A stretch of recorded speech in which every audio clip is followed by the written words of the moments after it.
Everyone, welcome to my channel. आज के इस वीडियो में हम डिस्कस करेंगे कि कभी जब हमारी हिम्मत टूट जाती है या हम थोड़े वीक पड़ जाते हैं तो कैसे खुद को मोटिवेट करें, खुद को किस तरह से ऊपर उठाएं। तो इसको हम एक स्टोरी के थ्रू जानेंगे। एक समय की बात है, एक राजा थे जिसका अपने राज्य में प्लस अपने आसपास के राज्य में बहुत ही अच्छा रिलेशन था। बहुत सारे गिफ्ट्स और प्रेजेंट्स एक्सचेंज भी होते थे। वहाँ की प्रजा बहुत खुश थी अपने राजा से।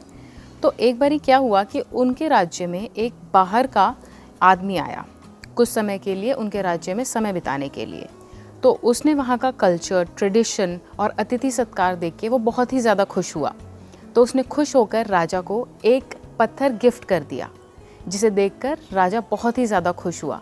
उसे लगा कि मैं शायद कोई अच्छा काम कर रहा हूँ जिससे किसी और को खुशी मिल रही है, और उसने हमें उसका as a token of love and respect उसने हमें ये पत्थर गिफ्ट करा है। तो तब राजा ने क्या करा कि उस पत्थर को अच्छे से यूटिलाइज करने के लिए उसने वो गिफ्ट अपने मंत्री को दिया। उसने कहा कि राज्य के अच्छे कारीगर के पास इसको लेके जाएं और उसको बोलें कि इसको अच्छे से शेप में लाकर एक बढ़िया मूर्ति हमें लाके दें। तो मंत्री ने जैसा जैसा राजा ने कहा वैसा वैसा किया। वो राज्य के सबसे अच्छे कारीगर के पास गया। उसने उसको सारी डिटेल्स बताई कि किस तरह से उसको पत्थर को शेप देनी है और एक अच्छी सी मूर्ति लाकर राजा को देनी है। तो उसके बदले उसको बहुत ज़्यादा सोने की मोहरें मिलेंगी और गिफ्ट्स मिलेंगे। तो कारीगर भी खुश हुआ और वो पूरे उत्साह के साथ उसने वो मूर्ति पर काम करना शुरू किया। तो जैसे जैसे वो पत्थर को शेप देने की कोशिश कर रहा था, वो उस पर चोट मार रहा था जिससे कि वो टूटे और नई शेप ले सके।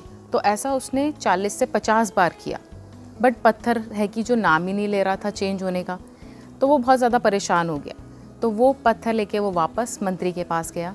मंत्री को बोला कि मुझसे ये नहीं हो पाएगा क्योंकि मैंने ऑलरेडी बहुत ज़्यादा प्रयास इस पर कर लिया है, बट ये पत्थर है कि जो टूटने का नाम ही नहीं ले रहा है। तो मंत्री बड़ा परेशान हुआ।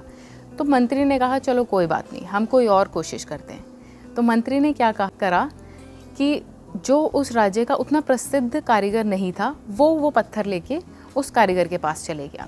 उसको सारी वही डिटेल्स उसने वापस बताई कि किस तरह से हमें पत्थर को एक मूर्ति पे कन्वर्ट करना है तो वो उस पे काम कर सके।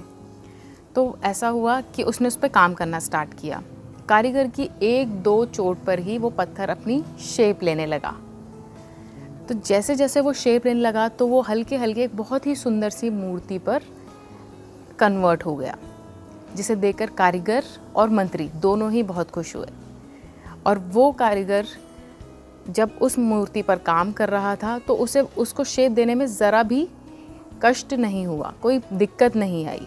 तो उसने फटाफट उस मूर्ति पर कन्वर्ट किया, वो मंत्री को दी। मंत्री ने वो मूर्ति राजा को थमा दी। राजा जिसे देख के बहुत ज़्यादा खुश हुए और खुशी में उन्होंने उनको बहुत ज़्यादा सोने की मोहरें और गिफ्ट्स दे दिए। तो इस स्टोरी का जो कंक्लूजन है वो ये है कि अगर वो पहला वाला कारीगर थोड़ा सा प्रयास और कर लेता तो शायद वो गिफ्ट्स, वो प्रेजेंट्स, जितनी भी सोने की मोहरें राजा ने उस कारीगर को दी तो वो शायद पहले वाले कारीगर को मिल जाती। तो इससे हमें भी यही सीखना चाहिए कि हमें अपनी कोशिशों में कोई कमी नहीं रखनी चाहिए। हमें नहीं पता कि हम अपनी मंजिल के कितने करीब हैं, तो कोशिशें अपनी तरफ से पूरी करें ताकि आगे चल के हमें इस चीज़ का रिग्रेट ना हो कि काश हमने एक बारी और कोशिश की होती तो शायद वो मंजिल मेरी होती। अगर आपको ये स्टोरी पसंद आई, आप चाहते हैं कि मैं ऐसी स्टोरीज़ और आपके पास लेके आऊँ, तो कमेंट सेक्शन पे ज़रूर बताइएगा। Thank you.